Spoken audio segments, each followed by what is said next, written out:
नमस्कार। इस समय हूँ जिला इटावा में और इटावा में हमारे साथ ऐसी शख्सियत बात करने के लिए उपस्थित हैं जो आज किसी परिचय की मोहताज नहीं है।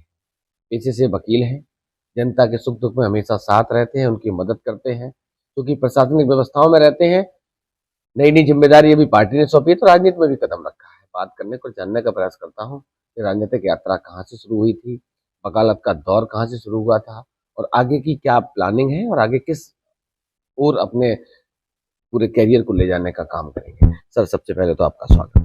धन्यवाद आप तक का, जो आपने हमें मौका दिया कि जो हम अपने विचार सामने रख सकते, लोगों के सामने रख सकते। वकील साहब, सबसे पहला सवाल, आपकी वकालत की शुरुआत कहाँ से हुई? मेरे पिताजी पूर्व में ही अधिवक्ता के तौर पे डीजीसी के पद पे यहाँ कार्यरत रहे। लगभग 18-19 साल उन्होंने काम किया है और वकालत में उनको 35-40 साल का एक्सपीरियंस था। तो उन्हीं के साथ, उन्हीं की वजह से मेरी भी रुचि वकालत में रही है। उन्हीं के साथ मैंने शुरुआत की। कितना समय हो गया आपको इस लाइन में? मुझे इसमें 8 साल हो गए, वकालत में 8-9 साल हो चुकी है। मतलब 8 साल से निरंतर आप लोगों की लगातार सेवा कर 8 साल से निरंतर मैं लोगों की सेवा कर रहा हूँ, उनको न्याय दिलाने का काम। रहे हैं। आपने बहुत महत्वपूर्ण बात कही, न्याय दिलाने का काम कर रहे हैं। अगर न्यायपालिका की बात करें तो आप देख रहे हो कि स्थितियां बहुत ज्यादा सवालों के घेरे में रहती है हमेशा न्यायपालिका की। ऐसा क्या महसूस करा पिछले 8 साल में? कुछ एक एक हादसा आप याद करके मुझे। इन 8 सालों में जो पीड़ित होता है वो तो पीड़ित होता ही है, लेकिन ऐसे में कभी कभार ऐसा भी आ जाता है जो अभियुक्त बनाए जाते हैं, किसी कारणवश वो सही अभियुक्त नहीं हो पाते, विवेचना में गलत लोगों का नाम आ जाता है। असल में वो भी पीड़ित होते हैं, उन्हें भी न्याय की ज़रूरत होती है। अब उनके पास धन तो है नहीं, तो वो बेचारों, ऐसे में एक भट्टे का, जो भट्टे पे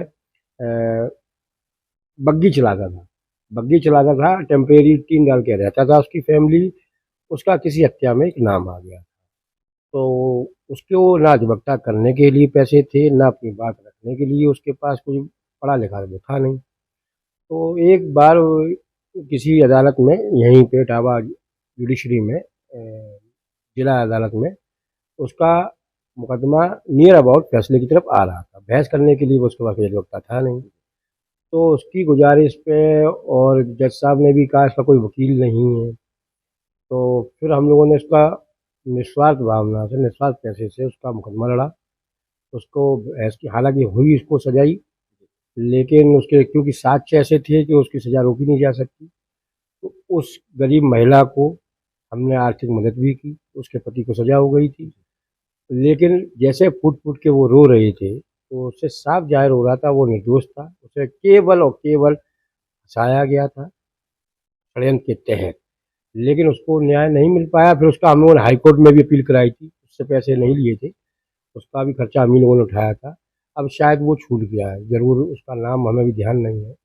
लेकिन इससे देख के ये लगता है न्याय प्रक्रिया में भी कहीं न कहीं या तो पुलिस के द्वारा कोई कमी रह जाती है, या किसी, अब न्यायपालिका तो उसी आधार पर काम करती है जो उसके सामने कागज़ प्रस्तुत किए जाते हैं। अगर वो विवेचना ही में गड़बड़ी हो गई है तो वो समझ लीजिए आप कमी रही। उसको बारीकी से, बड़ा हिसाब से निकालने का कार्यक्रम हम लोगों का रहता है, अधिवक्ता लोगों का। वही एक प्रकरण ऐसा था जो मुझे लगा, हो सकता है गलत हो, कि वो अभियुक्त गलत तरीके से फंसाया गया था। गरीब आदमी था, उसके पास खाने को नहीं था। उसकी पत्नी को हम लोगों ने जितनी बार भी कचहरी आई, पैसे दिए, अनाज दिया कि तुम बताया करो, फ़ोन पे पूछ लिया। तो वो एक प्रकरण ऐसा था जो मैं भूल नहीं सकता, क्योंकि वास्तव में कायदे से न्याय की उसको ही ज़रूरत थी। उसके बच्चे भटक गए, छोटे-छोटे बच्चे थे, 3 बच्चियाँ थी, एक बच्ची ख़त्म भी हो गई थी उसकी, बीमारी इलाज ना होने की वजह से। ये प्रकरण ऐसा था जो मुझे आप लोगों के सामने रखना चाहता हूँ कि वास्तविकता में उसको ज़रूरत थी, जो नहीं हो पाया। सर, एक सवाल है जो मैंने भी महसूस करा, अपने पत्रकारिता के करियर में महसूस करा, आप भी करते होंगे। हर आम आदमी, हर पढ़ा लिखा व्यक्ति कोर्ट से दूर रहना चाहता है, चाहे वो काला कोर्ट हो या सफेद कोर्ट हो। अभी एक और आपने बात की, न्यायपालिका, पुलिस का इन्फ्लुएंस, कहीं ना कहीं पॉलिटिकल इन्फ्लुएंस भी रहता है इन सारी चीजों में।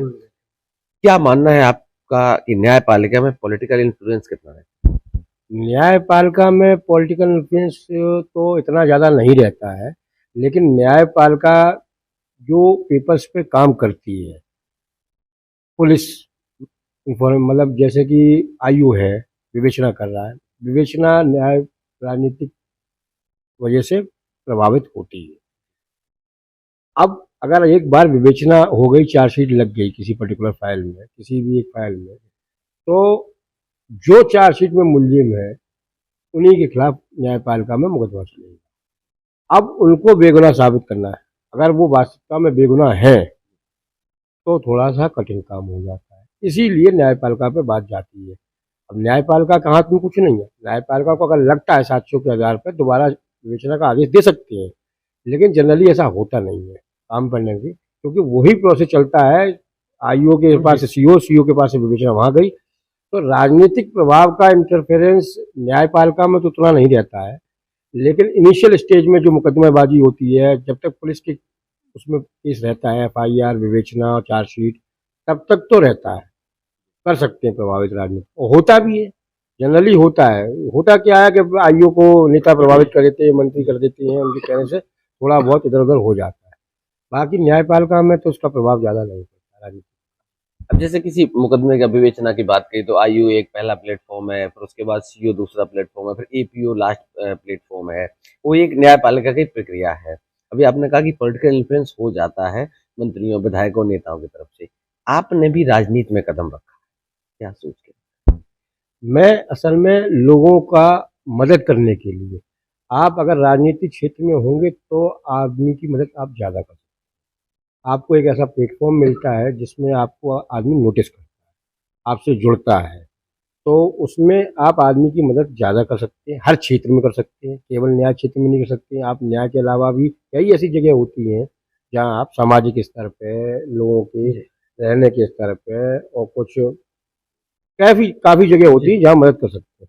तो वो चीज़ जब प्रभावित हो सकती है, प्रभावी हो सकती है, जब आप इन्फ्लुएंसिंग पर्सन राजनीति में आने के बाद ही आप लोगों को ज़्यादा से ज़्यादा टच में रहेंगे आप, क्योंकि राजनीति में एक आदमी आपसे जुड़ाव उम्मीद करता है, तो वो उम्मीद पे आप, मैं लोगों के लिए काम करना चाहता हूँ, जिससे कि मैं ज़्यादा से ज़्यादा लोगों का भला कर पाऊँ किसी भी तरीके से। अपनी कलम से कर सकता हूँ, अपने माध्यम से कर सकता हूँ, क्योंकि आप भी जानते हैं आजकल हर चीज़ में आप देख लें, टैक्स के मामले में ले लें, ज़मीन के मामले में, क्योंकि हम इटावा क्षेत्र से आते हैं तो यहाँ ज़मीन वमीन का ज़्यादा मामला रहता है। ज़मीन के चक्कर में झगड़े होते हैं ज़मीन में, तो उससे काफ़ी लोग उम्मीद करते हैं, क्योंकि जो गांव का आदमी होता है वो उतना जानकार नहीं होता है, उसको कचहरी में लोग भ्रमित करने की कोशिश करते हैं। तो राजनीति एक इसीलिए और करना चाहता हूँ कि लोगों को भ्रमित कम किया जा सके, उनको सही मार्ग दिखा सकूँ, सही काम अपने क्षेत्र में कम से कम सही जगह दिशा दिखाकर उनका नुकसान कम रोक सकूँ। गरीबों की मदद करने के लिए, किसानों की मदद करने के लिए आपने राजनीति में कदम रखा।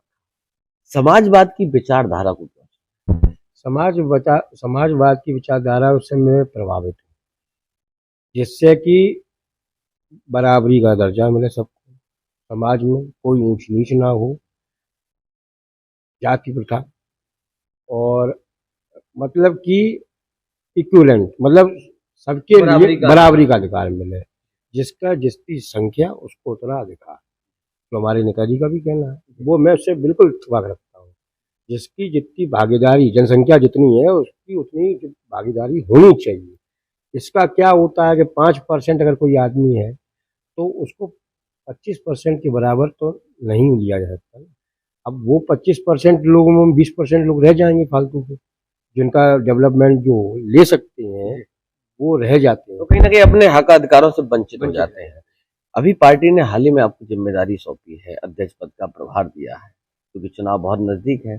कैसे अपनी जिम्मेदारी का निर्वहन? सबसे पहले तो मैं राष्ट्रीय अध्यक्ष जी अपने माननीय अखिलेश यादव जी का बहुत बहुत धन्यवाद करना चाहूँगा, जिन्होंने मुझे ये जिम्मेदारी दी है।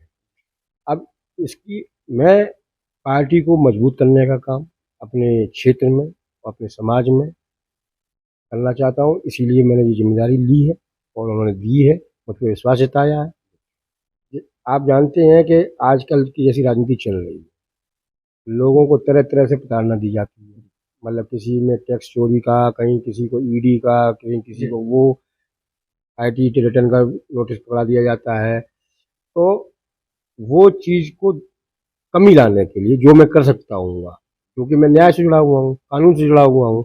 तो कानून का कितना अधिकार है, कानून के अधिकार में हमारे लोगों को परेशान किया जा रहा है, पब्लिक को परेशान किया जा रहा है।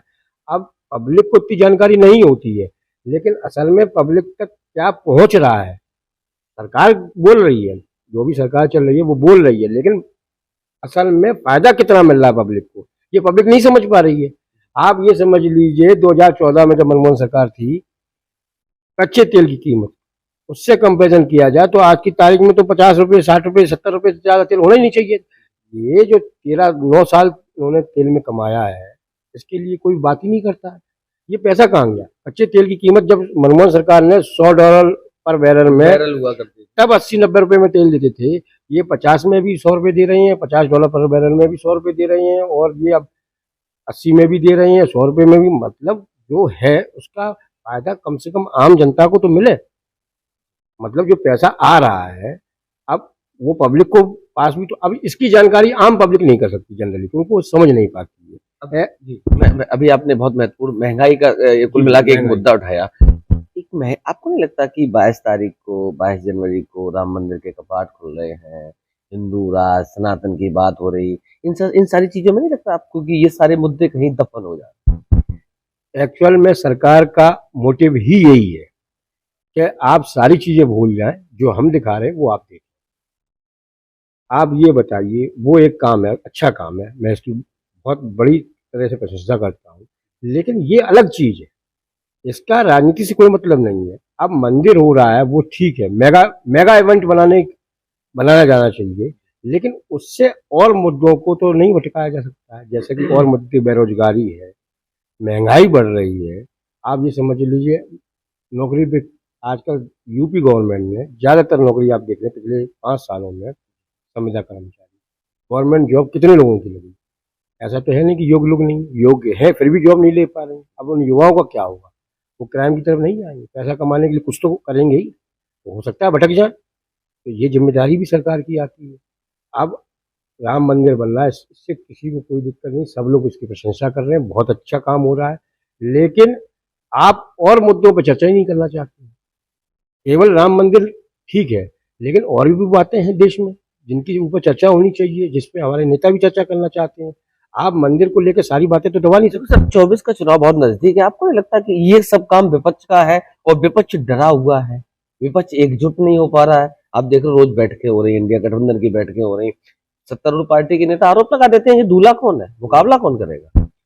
ये सब गलतफहमी फैलाई जाती है, पब्लिक को भटकाने के लिए किया जा रहा है। विपक्ष पूरा एक है, इलेक्शन में सब सामने आ जाएगा। छोटे बहुत मतभेद हैं, उन्हें दूर करके सब साथ में इलेक्शन लड़ेंगे। सरकार का ये मोटिव है कि पब्लिक को कंफ्यूज कर देना, तो दूल्हा कौन है, क्या है। दूल्हा एमपी में कौन था? इलेक्शन से पहले कोई दूल्हा तो था नहीं। राजस्थान में कोई दूल्हा कौन था? इलेक्शन के बाद ही तो डिसाइड हुआ, क्या करा गया सरकार की तरफ, तो ये भी डिसाइड हो जाएगा। ऐसा नहीं है, विपक्ष इलेक्शन लड़ेगा, आपस में सारी छोटी मोटी बातें हैं वो दूर कर ली जाएंगी। इलेक्शन बहुत अच्छा होगा, अच्छी फाइट होगी, और इस बार बीजेपी हार। एक सवाल और मेरे दिमाग में आ गया अभी चर्चा करते करते। आप अधिवक्ता हैं, पेशे से वकील हैं, एजुकेटेड है, एक सवाल है जो मेरा मानना है, आपका क्या मानना है? सनातन धर्म में, हिंदू धर्म में, जब किसी भगवान की प्राण प्रतिष्ठा होती है तो क्या पत्नी का साथ आवश्यक होता है या फिर सिंगल व्यक्ति भी प्रतिष्ठा कर सकता है? इसकी मुझे अभी जानकारी नहीं है, इसके बारे में मैं अभी कुछ कह नहीं सकता, क्योंकि मुझे क्लियरली पता नहीं के लिए क्या अनिवार्यता होती है, नहीं होती है। मैं इसके बारे में जानकारी नहीं रखता, तो मैं बता भी नहीं सकता अभी। समाजवादी पार्टी किस मुद्दे पर चुनाव लड़ी 2024? बेरोजगारी, समाजवादी पार्टी बेरोजगारी, महंगाई, और जो समाज में विभाजनकारी ताकतें जो बढ़ावा हो रहा है, भाईचारा खत्म हो रहा है, ये नहीं होना चाहिए। इन चीज़ों पे समाजवादी पार्टी पूरी जोरों से इलेक्शन लड़ेगी आगे आने वाला लोकसभा 2024। सर आखिरी सवाल, नववर्ष की शुरुआत हो चुकी है, गणतंत्र दिवस का आगमन है, आपकी तरफ से प्रदेश, देश, ईस्ट मित्रों, मिलने वालों, अपने चाहने वालों के लिए क्या सब? नववर्ष 2024 के उपलक्ष्य में मैं नगरवासियों को, जिलावासियों को, प्रदेशवासियों को, देशवासियों को बहुत बहुत शुभकामनाएं देना चाहता हूँ। उनके लिए ये आने वाला समय, ये नया साल बहुत सारी खुशियाँ लेके आए, उनके अधूरे कामों को पूरा हो जाए, भगवान से मेरी यही इच्छा है। और सभी लोगों को मकर संक्रांति 26 जनवरी की बहुत बहुत बधाई। बहुत बहुत धन्यवाद सर, हमारी तरफ से भी आपको नव वर्ष की और आने वाले गणतंत्र दिवस की बहुत बहुत बधाई, शुभकामनाएं। धन्यवाद।